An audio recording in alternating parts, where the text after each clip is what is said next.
Assalamualaikum, salam sejahtera dan selamat kembali semula ke channel Abang. Terima kasih sangat-sangat sudi nak dengarkan cerita yang Abang nak sampaikan hari ini.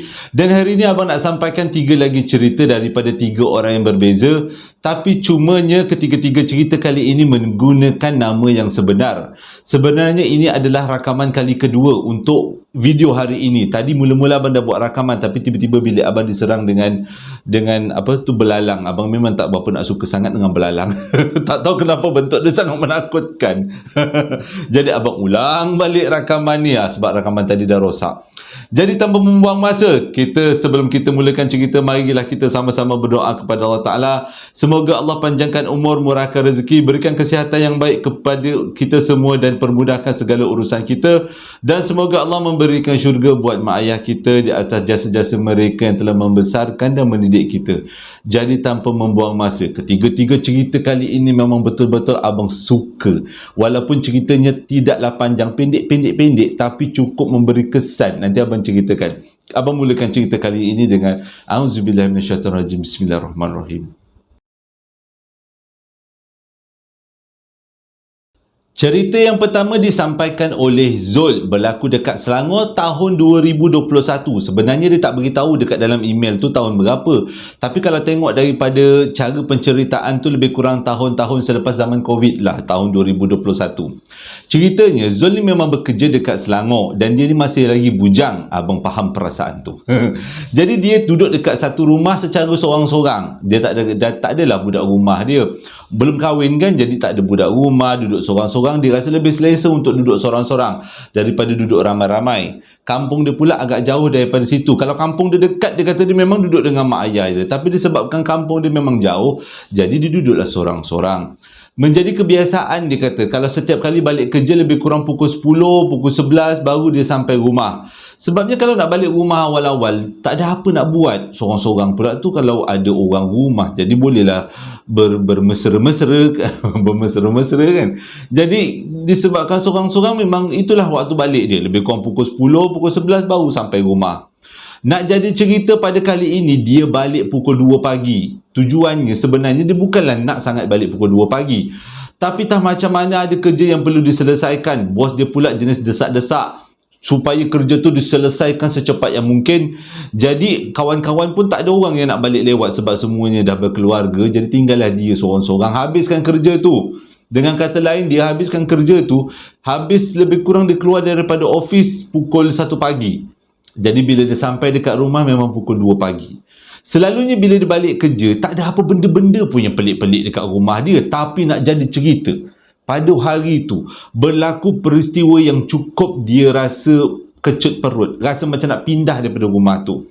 Rumah tu sebenarnya rumah sewa.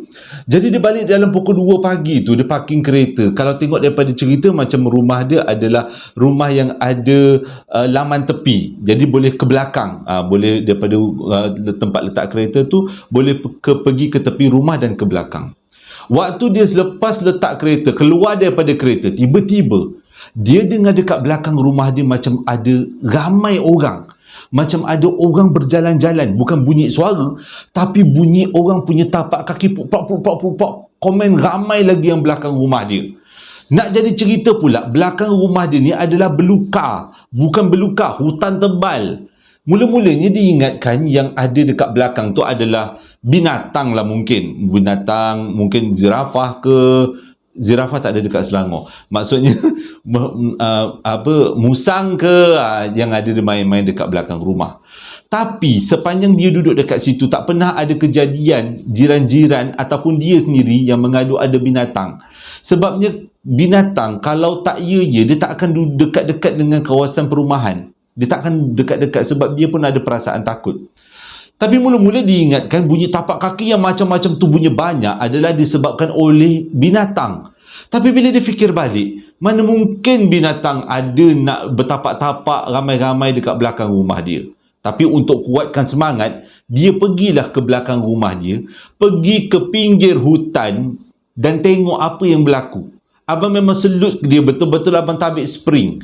Kalau abang memang tak fikirlah benda tu adalah binatang, memang abang fikir benda tu adalah yang tu, alam sebelah tu. Tak makcik rockers, gula-gula, standard. Ataupun yang bunian-bunian tu, ramai-ramai. Tapi dia waktu tu memang langsung tak terfikir itu adalah gangguan daripada alam sebelah. Dengan beraninya pukul 2 pagi, dia boleh pergi ke belakang, cek jengah-jengah ni. Tengok ke dalam kawasan berluka tu, apa benda yang datang tu. Itu kalau jengah tiba-tiba tu tak kepengsan. Waktu tu memang orang tak terfikir, dia memang dia tak buat. Dia memang dia buat. Dia tak tahu, dia tak terfikir. Jadi bila dia jengah-jengah tak ada apa-apa, dia pun macam, tak apalah, masuk je lah dalam rumah. Dia pun masuk dalam rumah. Masuk dalam rumah, kunci, mandi, makan sikit, solat, mengaji. Waktu tu dia belum mengaji. Dia kata solat, dungdang, dia pun nak masuk tidur. Bila dia masuk di dalam bilik, dia pun kunci bilik dia. Sebab hati dah tak sedap dah ni. Rasa macam ada benda-benda yang tak senonoh akan jadi. Lepas dia cuba nak lelapkan mata, lebih kurang pukul ketiga pagi lah macam tu, tiba-tiba dia dengar dekat dalam rumah dia ada orang bertapak ramai-ramai. Macam dengar orang berjalan, tapi ramai-ramai dekat dalam rumah. Mundar-mandir di antara dapur sampai ke ruang tamu. Waktu tu dia tengok je dekat bawah pintu.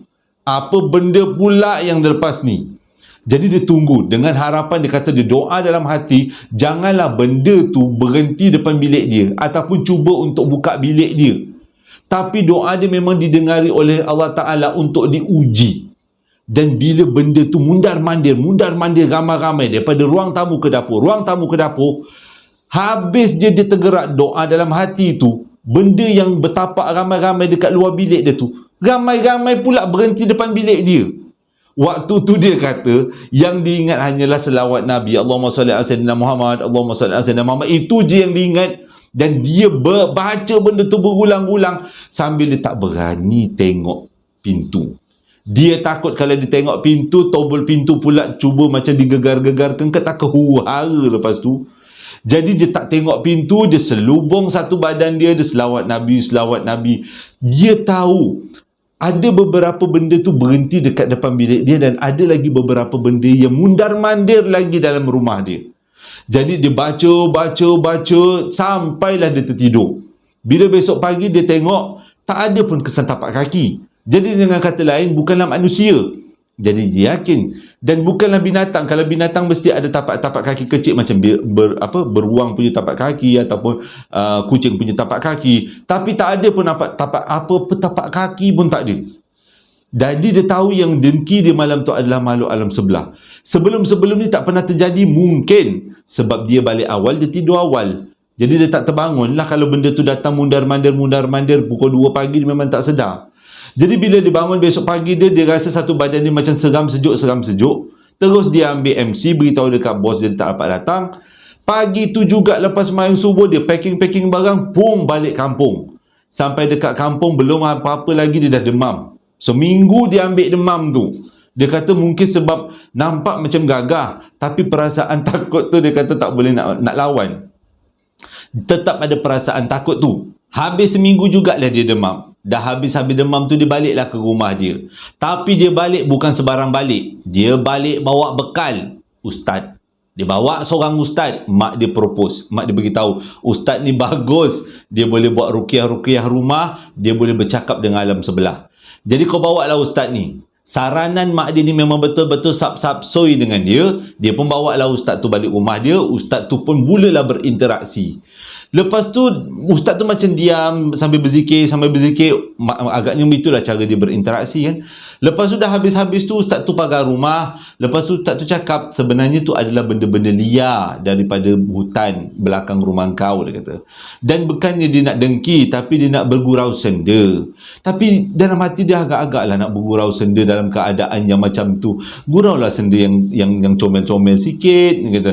Tapi walaupun tak nampak tapak kaki, cuba kita seorang-seorang dalam rumah tiba-tiba tapak kaki bumbang-bumbang dekat depan rumah, tak kehuru-hara. Jadi perasaan kita letak dekat dia, kita baru tahu yang macam mana perasaannya. Jadi selepas ustaz tu pagar rumah, dia ambil keputusan yang sangat jitu, dia tak akan balik melebihi daripada pukul 10 malam.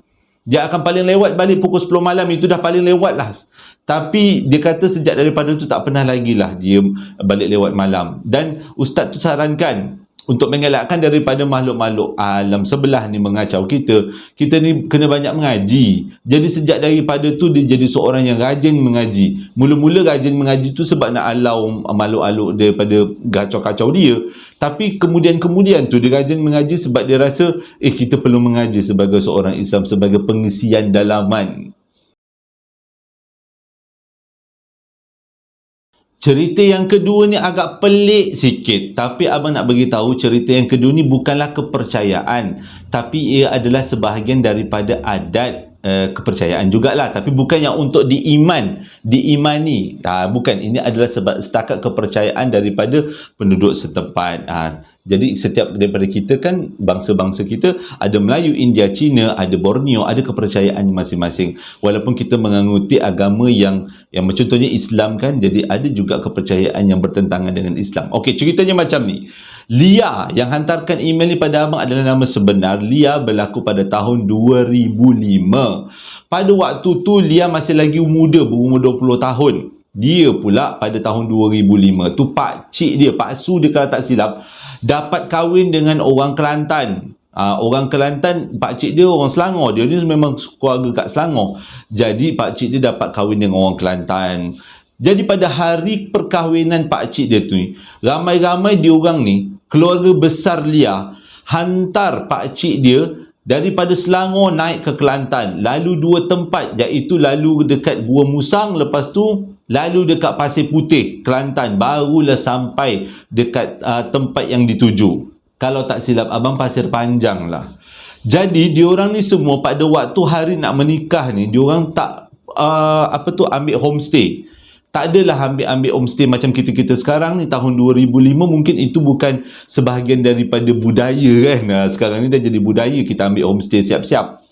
Jadi pada hari perkahwinan pakcik dia ni, 2 kereta, 1 van konvoi ramai-ramai daripada Selangor pergi ke Pasir Panjang, Kelantan. Abang rasa Pasir Panjang. Perjalanan memakan masa lebih kurang 7 jam. Memang lama betul. Kahwin pula, nikahnya pula tengah hari. Jadi awal-awal subuh dah bertolak daripada Selangor. 3 kereta ni lah.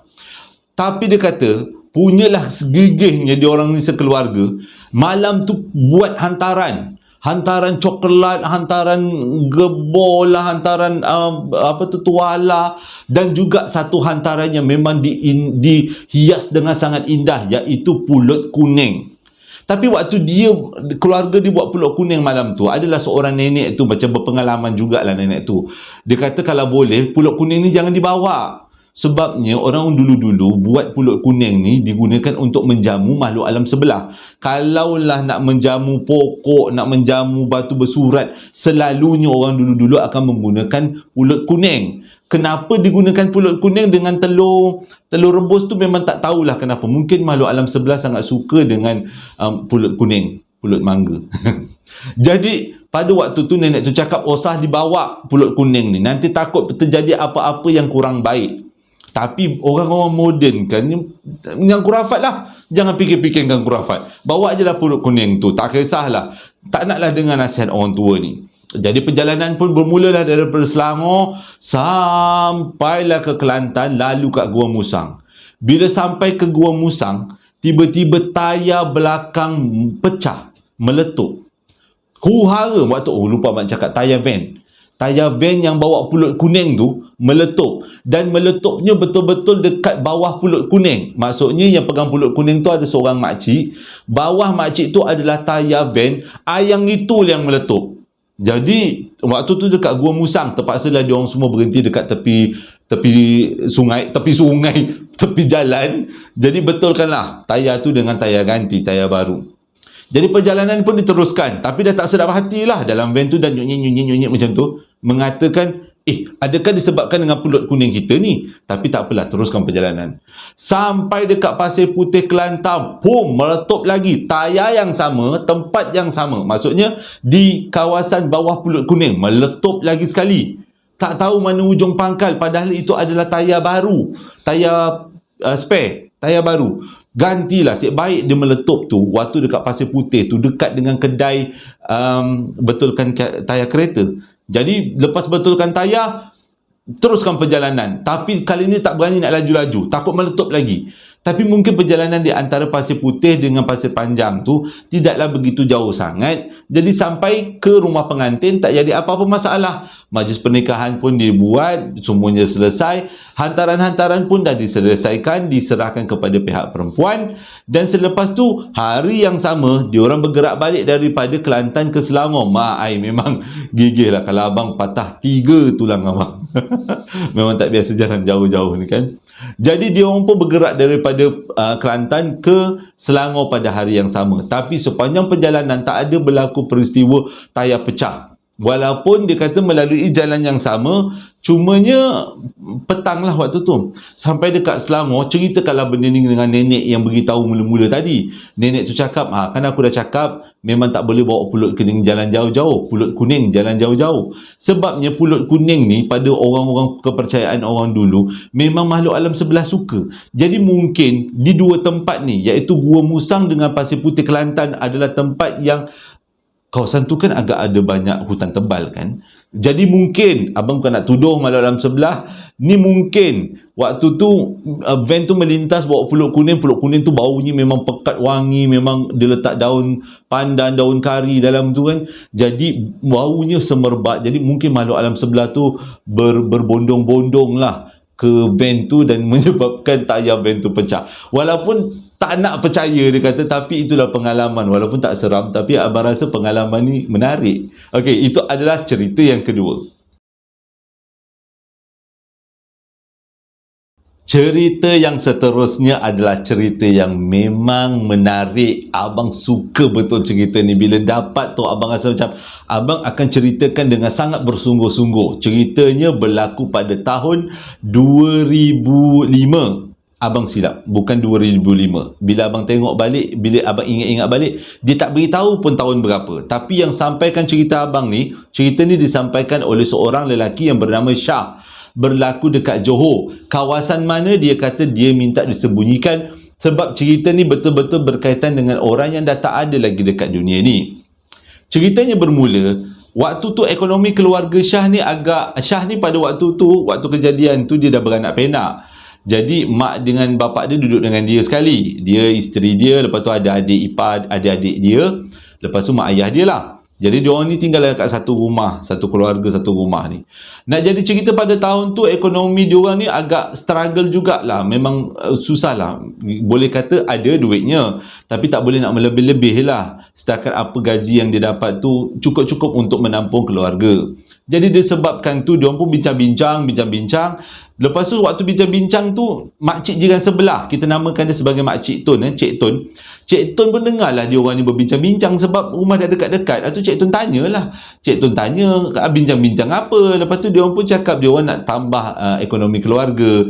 Jadi dia orang bercadang nak buat gerai satu stall lah. Stall, tapi masih ada tempat-tempat duduk lagi dekat depan rumah dia orang. Depan rumah dia orang tu seberang jalan tu macam ada tanah lapang sikit. Jadi nak buka lah stall kat situ. Jadi mak dia nak masak-masak, mak dengan ayah dia nak masak-masak. Jadi dia boleh tolong, bini dia boleh tolong kalau waktu lapang. Jadi itulah cadangannya. Cik Tun cakap bagus, itu ada yang bagus sebab Cik Tun ni dia beritahu Cik Tun ni sebenarnya pernah kerja dekat satu restoran gini besar. Jadi Cik Tun banyak belajar masak dengan orang Cina, dengan orang India, dengan orang Melayu. Jadi banyak masakan yang Cik Tun tahu.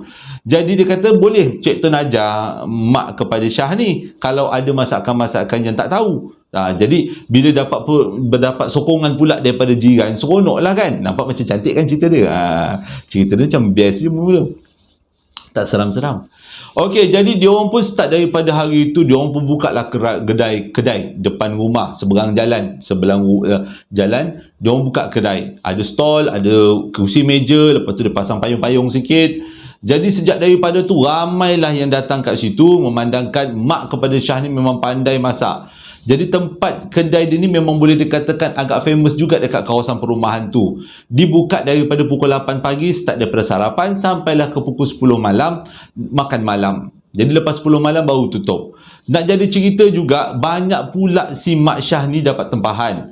Kadang-kadang Mak Syah ni dapat tempahan makanan yang pelik-pelik. makanan yang memang jarang-jarang kita makan. Contohnya masakan daripada Padang ke, ataupun masakan nasi ayam Hainan ke, yang pelik-pelik. Tapi mujurlah jiran diorang tu adalah Cik Tun. Cik Tun kan memang pandai masak. Jadi ada resepi-resepi yang Mak Syah tak tahu, dia akan segera rujuk dengan Cik Tun. Dan Cik Tun akan beritahu, ajar mak dia. Jadi sejak daripada tu memang rapatlah Cik Tun dengan mak dia ni, memang kamcing gila baik punya. Lepas tu Cik Tun pula setiap hari lepas-lepas sembahyang asar, Cik Tun mesti pergi ke rumah, pergi ke kedai diorang. Dan Cik Tun pun akan duduk dekat satu kerusi dekat kedai tu, dan Cik Tun pun akan berborak-borak dengan mak si Syah ni. Tujuannya adalah untuk teman-teman, bagi-bagi moral support, semangat kan. Jadi dia kata berlalu memang kehidupannya sangat indah lah, dia kata, dengan ekonominya bertambah bagus, orang banyak ambil tempahan. Lepas tu Cik Tun pula bagus, selalu hantar resepi-resepi yang pelik-pelik, resepi-resepi dia ajar pada mak dia. Diorang pun bayarlah juga Cik Tun ni, sebab daripada Cik Tun punya resepi lah diorang banyak variasi lah bahasa Melayu, variasi sikit lah dia punya masakan tu. Tapi semuanya berubah bila satu hari Cik Tun jatuh sakit. Cik Tun sakit yang menyebabkan dia tak boleh bangun daripada katil. Lantasnya dia tak boleh keluar langsung daripada rumah. Duduklah dia dekat dalam rumah tu. Ada masa Mak Syah dan juga ahli keluarga Syah selalulah melawat Cik Tun.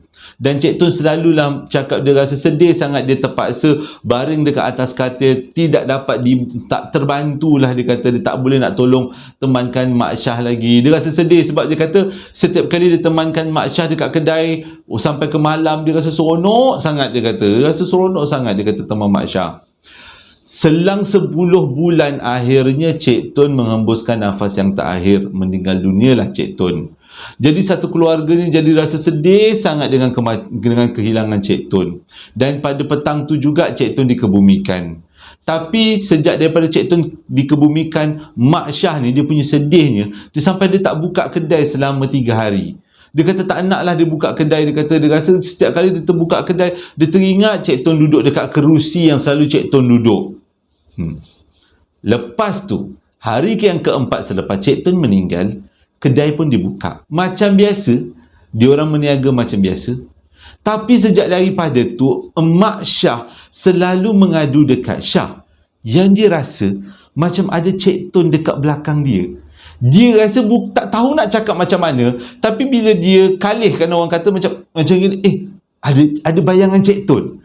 Mula-mula dia rasa macam seronok, bukanlah seronok, tapi mula dia ingat macam bayangan-bayangan dia aja. Tapi bila dah lama-lama nampak baju Cik Tun pakai apa, nampak Cik Tun punya tangan, bila kali nampak tangan Cik Tun, nampak baju Cik Tun, tak gigi kelar abang, Tun tak Tun lah, memang seram.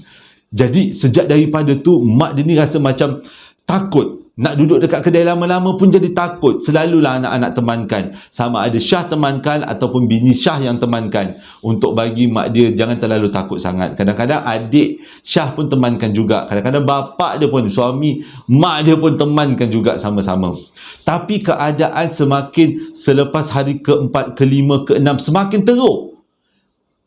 Kemunculan Mak Tun dekat belakang Cik Tun, Cik Tun dekat belakang Mak Syah ni makin teruk. Kalau dulu awal-awal tu dia akan muncul bila Mak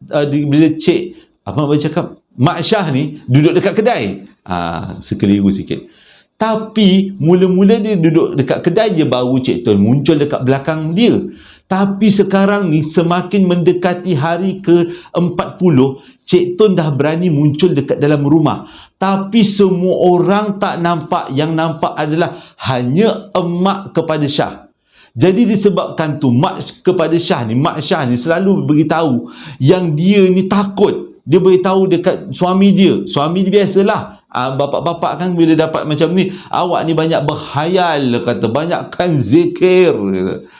Dah puas zikir dah bang, dia kata. Ada juga yang muncul kat belakang saya, akak akan muncul kat belakang abang pula.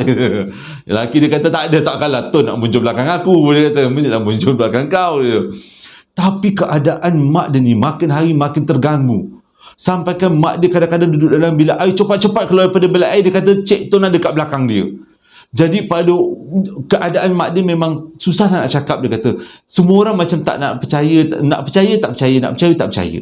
Pada satu hari, waktu diorang tengah tutup kedai, kerusi semua diletakkan, diterbalikkan letak atas kursi. Atas meja. Semua kursi diterbalikkan dan diletak atas meja. Waktu tu yang tolong dia kemas kerusi adalah Syah. Sewaktu habis semua kerusi diletakkan di atas meja, dan diorang berdua beranak ni, Syah dengan mak dia ni, berjalan balik masuk ke dalam rumah. Tiba-tiba tak macam mana mak dia menjerit. Mak dia pandang ke kedai semula, dia macam pandang ke kedai, mak dia menjerit. Lepas tu Syah dia kata, mak kenapa mak menjerit tengah malam? Mak dia kata pukul 10. Cuba kau tengok kerusi tu. Satu kerusi dah kembali ke tempat asal. Maksudnya seperti ada orang yang turunkan, ada orang yang duduk. Dan kerusi itu adalah kerusi yang selalu Cik Tun duduk. Waktu tu barulah Syah percaya bulat-bulat dengan apa yang mak dia cakap. Sebab yang kemas kedai dia pada waktu tu adalah Syah. Syah yang naikkan semua kerusi-kerusi itu. Tapi macam mana kerusi itu boleh turun? Nak kata ada orang pada waktu tu memang taman perumahan tu sunyi, lengang. Memang tak ada orang yang melintas, tak ada orang yang berjalan. Tapi lepas 5 langkah jauh daripada rumah tu, daripada kedai, bila patah balik tengok ke arah kedai, kerusi tu dah jatuh ke bawah. Maksudnya dah diturunkan dan macam diduduki seseorang. Dan posisi kerusi tu sama macam sewaktu Cik Tun hidup. Waktu Cik Tun duduk dekat situ. Berlari dua beranak ni masuk rumah. Bila masuk rumah, ceritalah dengan orang rumah. Yang tak percaya adalah si bapa. Macam biasa, ketua rumah kadang-kadang dia percaya. Tapi dia tak naklah percaya. Bukanlah dia tak nak. Dia percaya tapi dia tak nak mengaku. Sebab dia tak nak bagi anak-anak, isteri, cucu takut. Jadi bapa dia kata, kau mengarutlah semua ni. Mengarutlah. Jangan percaya. Cik Tun dah tak ada kat dunia ni lagi. Cik Tun dah ada dekat alam satu lagi. Cik Tun bahagia, aman-aman dekat sana, dia kata. Okeylah. Bila bapak dah cakap macam tu, anak-anak dan isteri pun jadi kuat semangat lah. Ceritanya berlanjutan pada satu hari, mak dia dapat tempahan. Masakan yang banyak. Jadi benda tu terpaksa dimasak malam. Tak boleh dimasak pagi. Takut tak sempat. Esok pagi baru nak masak. Memang tak sempat lah kan. Ayam masak merah nak goreng lagi. Nak masak dia punya sambal lagi. Banyaklah dia punya leceh-leceh ni kan.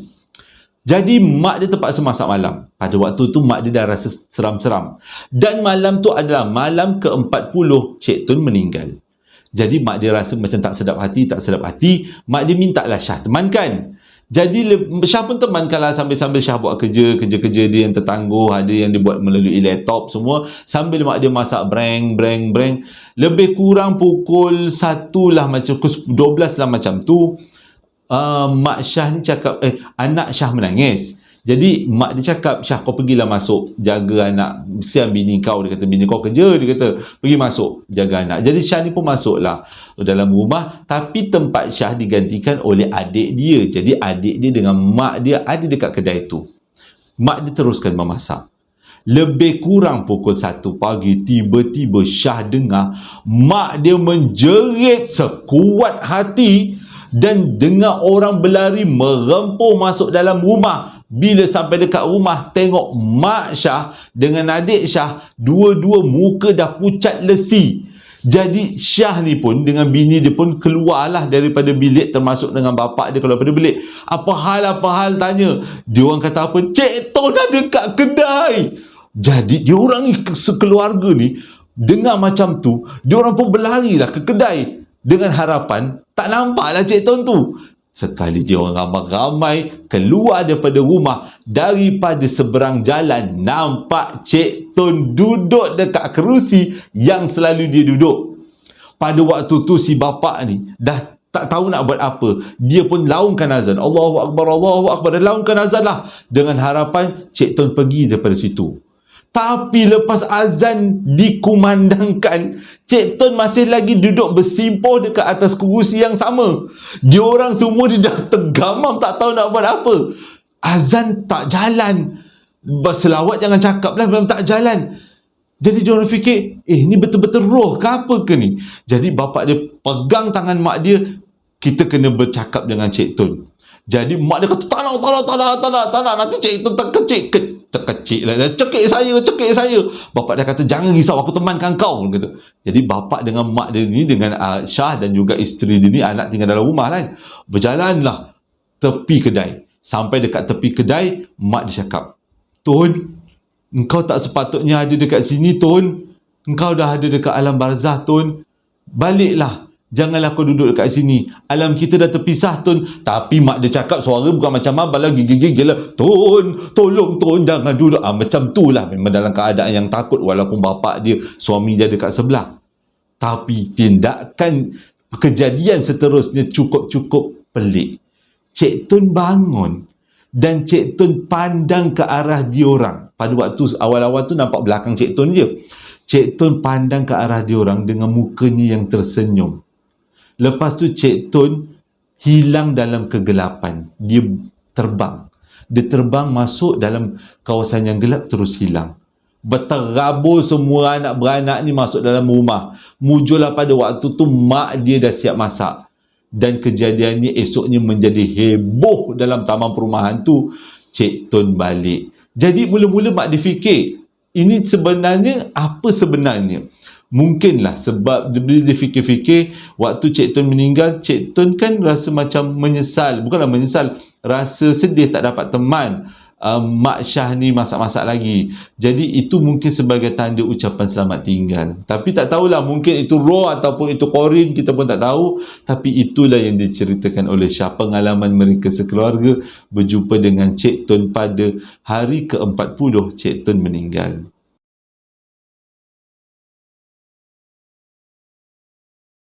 Terima kasih sangat-sangat sudi dengarkan cerita yang abang sampaikan. Abang harap cerita ini menjadi iktibar, hiburan untuk kita semua.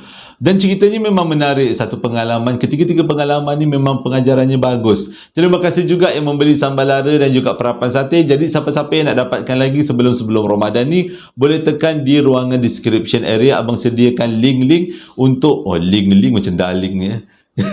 Abang sediakan link-link dekat kawasan description area. Jadi boleh beli melalui Shopee. Hingga berjumpa lagi dalam 2 hari akan datang. Assalamualaikum warahmatullahi wabarakatuh.